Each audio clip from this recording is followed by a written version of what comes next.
Good Friday. Jesus' last words on the cross. It is finished.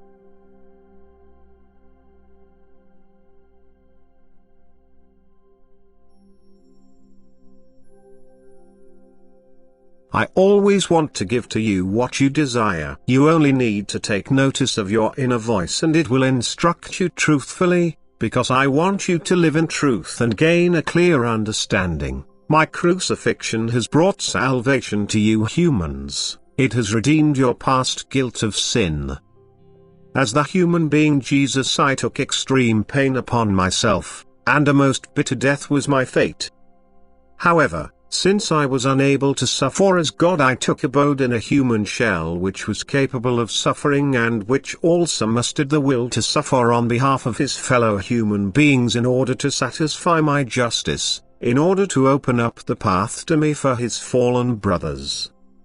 Yet his will was free. He was not impelled by the deity within him to accomplish the sacrifice he wanted to make for me.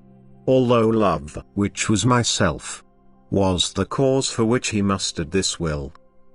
Yet I myself never coerce the will of a human being, and neither does my love. However, anyone who has love can't help himself but emanate it.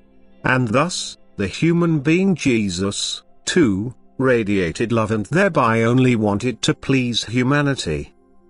Hence he only ever wanted what would help people to become blissfully happy. The will of the human being Jesus was free. Yet he had completely subordinated himself to me and my will. Consequently, his will could not be different to mine. For the love in him was so powerful that it had merged with the eternal love, with myself. Thus I myself was in him, and I myself achieved in him the act of salvation.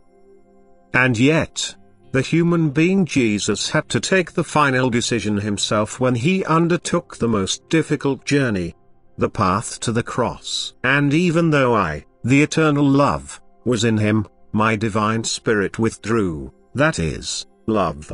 The spirit no longer urged him into action, it kept quiet and apparently left the human being Jesus to struggle on his own. And this was the most difficult of all. The fact that the man Jesus felt alone in his suffering and nevertheless walked the path until the end. He was not alone, for I would never have been able to separate myself from him again, who had become one with me. But I no longer expressed myself, because the atonement of the original sin necessitated an extreme amount of human suffering and torment which the human being Jesus had readily taken upon himself. And therefore the sacrifice of atonement has been the work of the most merciful love that was ever accomplished on earth. And these pains lasted until his death on the cross and made him proclaim, my God, why have you forsaken me? I was in him but I did not speak, yet it was only the body which suffered until his soul recognized me again, when he called it is finished. And Father, into your hands I commit my spirit. The body suffered until the end and I had to withdraw myself during these hours, or his already spiritualized soul would have rendered the body insensitive to pain, because my spirit is unable to suffer. And the human being Jesus had already attained the spiritualization of soul and body as a result of his way of life on earth. But the purpose and objective of his earthly progress was the redemption of the guilt of sin, which was only possible by way of an excessive extent of suffering and pain. Hence the deity withdrew and left the human being Jesus to his tormentors, who truly carried out the most shameful work on behalf of my adversary, because Jesus himself wanted it this way. For his soul had offered of its own accord to descend to earth in order to make the sacrifice of atonement for his fallen brothers. It had offered to take on flesh in order to accept these said immeasurable pains and torments, because only a human being was capable of suffering.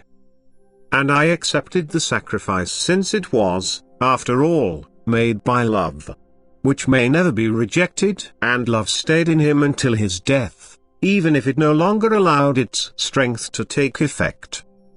Thus I myself must have been in him too, even if I remained silent at the end so that the act of salvation could find its culmination, that a human being allowed himself to be crucified for his fellow human beings.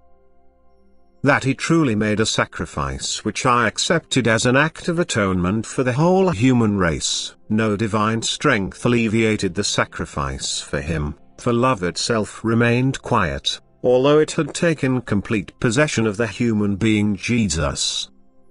And this, too, is a mystery you humans are as yet unable to grasp. The man Jesus had to taste the greatest suffering, to feel alone and abandoned. And precisely this suffering redeemed the sin which every being had burdened itself with when it left me, who had given them all my love, which they rejected. The human being Jesus had to experience this suffering, and therefore he spoke the words, my God, why have you forsaken me?" Yet you humans will never be able to understand the magnitude of the act of salvation as long as you live on earth. Nevertheless, one day it will strike you with a sudden, blinding realization and you will praise and worship me without end.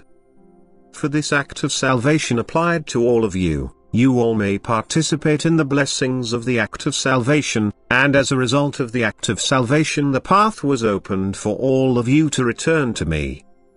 Amen.